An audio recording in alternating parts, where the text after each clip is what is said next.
come from police family. My brother is a retired police lieutenant from Detroit Police Department. I was with probably 4 or 5 police officers this weekend. So I come with a perspective of understanding both sides. I was a troubled kid, ran the streets of Detroit, hated police until my brother became a police, and then he kind of gave me a balanced perspective. My church, of course, does pretty much everything theirs also do, but I'm coming, as a Christian, one that believes we should work together, love one another, and that, we have to work with the police. Police have to work with us because God has instituted them as an institution for humanity. And I'm here to make sure that our church, my people, understand that we have to love them, work with them, because they are part of God's divine plan.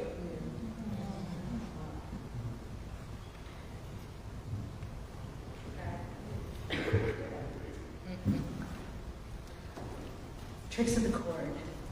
Okay, so now we're getting to know some of the gentlemen up here, their hearts, some of what they've been invested in and doing. And you guys are welcome to keep telling us about what you're doing as you share these hearts, as you share your hearts and answer these questions. The next question is, what is one tool to help us through this hard time as a community? As leaders who not only have been invested and leading people, leading the community, leading in this issue specifically with policing community, but still being married. I mean, that's not a small thing either. Having wives, and families. And you've lived a life, and we all know the longer you live, the more experience you get and the wisdom you have. And so out of that, I would just like to ask, what is one tool you would like to share with this community to help us move forward and continue as a community together to move forward? Well, I believe in this is my personal opinion. I don't speak for a group. I speak for me. What I believe one of the tools is the tool of listening. If we could listen to one another, I believe we can accomplish great things. And then we have to have the other part of it is understanding.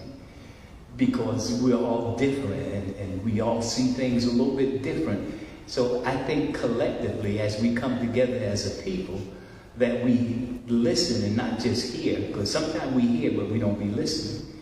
And I think if we can put that into our arsenal of community, I believe that we would go further along. And then we got to be able to get along. We're going to be in the same community. That's it. The police ain't going to leave the community because of here.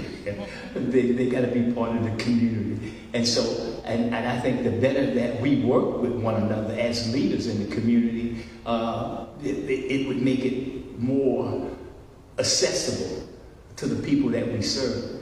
And I think that is key to that as a leader in the community, that we ought to show that example is what people see, not so much about what I say.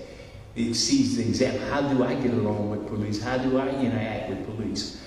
We do an event here, and it's going to be on May the 18th, so all the police officers, first responders, will be in our parking lot outside where people can actually see interaction and not just hear me talk on Sunday about what we should do and what we shouldn't do.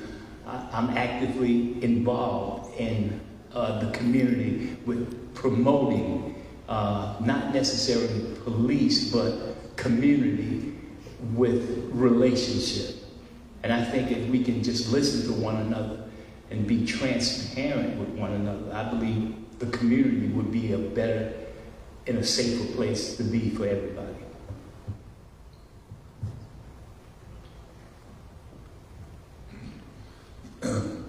One of the things that I really try to promote, especially in our church, is transparency.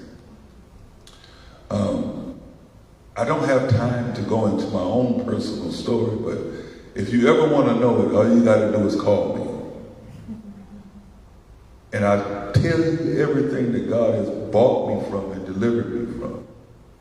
But transparency is something that we need as a church, as a community, as a people. Because without transparency, then the truth is never told. It's always hidden. But if you're transparent enough and you're allowed to show who you really are, then you are allowed to build a meaningful relationship. So one of the things that God really placed on my heart when I became senior pastor of Uptown Church was building the relationships with our law enforcement. I believe that because if you have the relationship with the law enforcement, and then as you continue to groom this next generation, then you kind of break down some stereotypes. You break down the stereotypes of that all police officers are bad. If you knew my own story, I'm probably the one not even supposed to be talking about it. But God has blessed me in such a way, He's opened my eyes, is that law enforcement is here for a purpose. Just like the banker gets up in the morning and goes to his job, it's for a purpose. We have to understand that these men and women, they have families. They have children. Some of them have grandchildren. Some of them have went to school for many years in order to elevate themselves in their career. And what we've done as a church last year, we call it a community celebration. And we invited all our law enforcement around the Grand Rapids area. And the key was this. I told everyone that I want you to come as you are. Come in your flip-flops. Come in your t-shirts. Come with the kiddos.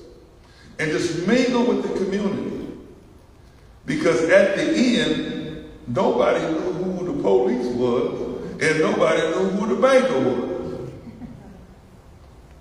Everybody had a good time. Eating barbecue, laughing and joking, and the kids were on the bouncy houses.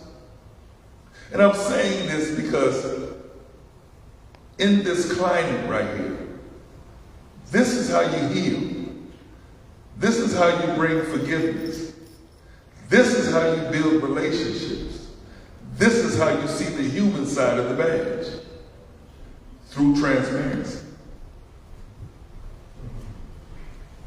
I was raised in an all-black city, Detroit. I only had one white student named Susan Baccacellis in our high school. So by the time I got older, I had a very, very low view of white people.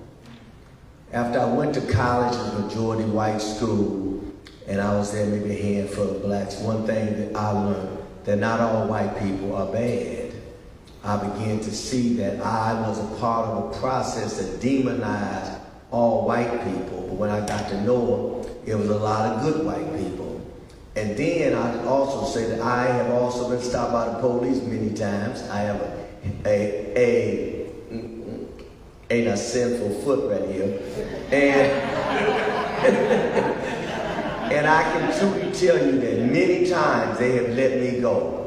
So not all white police have stopped me. Many of them let me go. So I began to think we have to stop demonizing on both sides. I'm sure that cops hear stuff about people in certain communities, and they come with that demonization attitude. We come with a demonization attitude. We have to be careful as Christians, even pastors. That's a lot of bad pastors, but there are a lot of good cops. You know what I mean? There's some bad cops. I think both of us have to work on both sides, not to be part of the demonization process. So us pastors can jump on, God is a God of justice.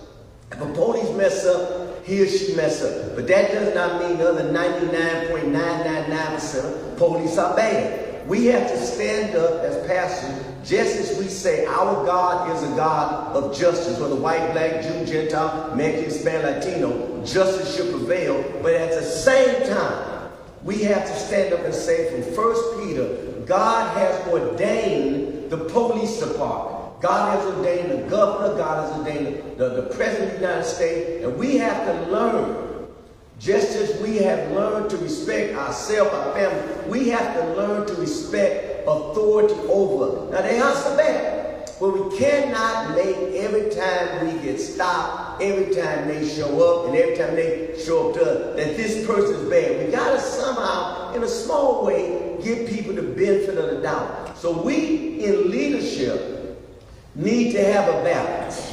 You know what I mean? There's a lot of good people in our community, a lot of good cops. There's some bad ones in our community, and there's some bad cops. But we have to promote the message equally, or else our community will walk away if we're not careful. They will walk away thinking that most of the cops are bad. If we don't balance it out, they will walk away thinking most of the cops are bad, because one horrible incident, and it was horrible. We cannot just do a blanket thing on all police. You can't do that. And then you stay mad at all of them. Pull your, you know you speak. You know what I mean? You know you speak. You know you speak, but then of course you pop off. You know, you speak. You just said 55 Gary, you're doing 70. You know what I'm saying? So I'm just saying we have to stop demonizing. And once a situation happens, let's keep that situation contained in the bubble of justice and let it run its course. But then we cannot step outside that bubble and say that everyone we see black, everyone we see Latino, or every cop we see pull up beside us, that hey, that cop is just out to give me that black person, I know is a thug. We have to stop demonizing. And this is why I think police policy comes in, where they got to have a conversation. They got to bring in their psychologists on the police force, their psychiatrists on the police force, their attorneys on the police force. They got to bring them in meetings and help them also understand that we all have these natural biases.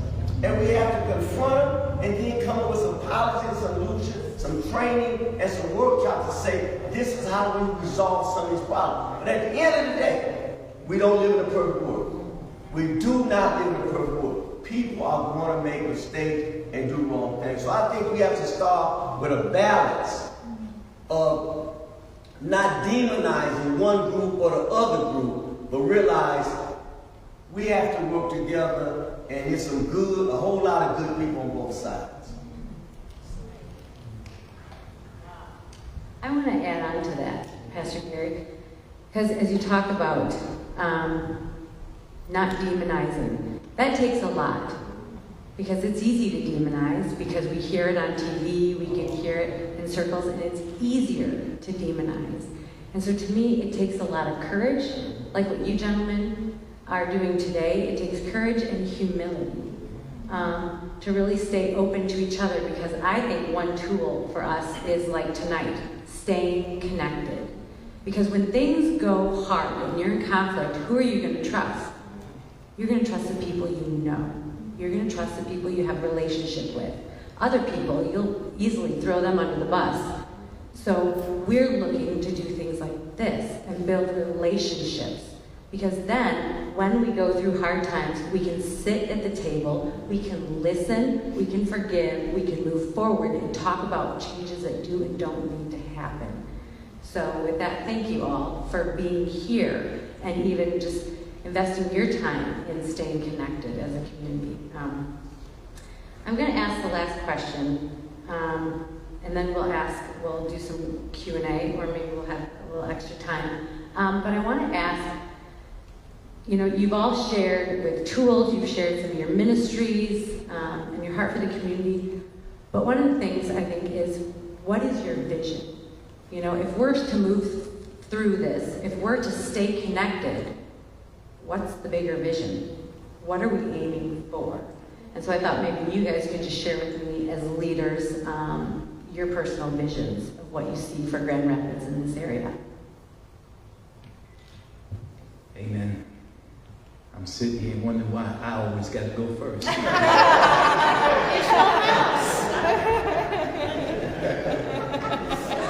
Hey, you got to have fun, I'm sorry. Amen. But my vision is to see a community being able to respect one another. And how do we do that? And that's going to be through my part, teaching and exampling, what that looks like. And I think the more that from my side that I do it, and the more from that side, it's sad that we have to say sides. Amen. Amen. The more we work at this, I believe the better we would come out of this. Because if we don't get along, it's just going to be a problem. It's going to be a problem, and I don't think our community is going to win at the end of the day. And so I think my vision is that we'd be able to be relational, that we would be able to be respectful, and that we'll be able to resolve issues that come up in our community unbiasedly, just by the facts, by the truth of the matter. And so that's what my hope is that we move forward with the transparency and the trust that we need for one another to just go forward. And that's what I would like to see working and moving forward, that we'll be able to trust one another, be able to build relationships, and then to better our community, because it's absolutely necessary that we have that ingredients to move forward.